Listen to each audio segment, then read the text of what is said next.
Dance, fight எல்லாமே வந்து மாஸாக பண்ணியிருக்காரு. அது மட்டும் இல்லாமல் பார்த்தீங்கன்னா, நடிப்புக்கு வந்து ஒரு ட்ரெய்னர் செட் பண்ணி இந்த படத்தில் நடிச்சிருக்காரு. அது படம் பார்க்கும்போது உங்களுக்கே தனியாக தெரியும் ஒரு நடிப்பு மட்டும்.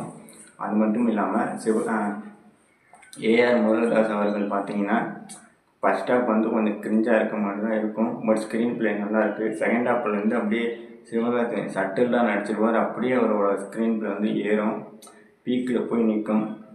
அதுவும் துப்பாக்கி படத்தில் வில்லனை பார்த்துருப்பீங்கள்ல, நித்தியுத் ரத்மால். அவர் தான் அந்த படத்தில் வந்து வில்லனை நடிச்சிருக்காரு. பயங்கரமாக பண்ணியிருக்காரு வில்லனை.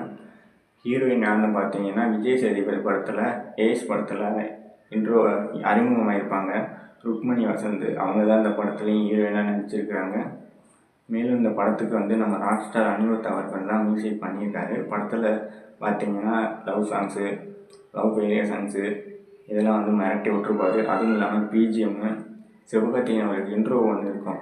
அந்த இன்ட்ரோ பிஜிஎம் வந்து தாறுமாறாக பண்ணியிருக்கிறாரு. மேலும் இந்த படத்துக்கு யார் எடிட்டிங்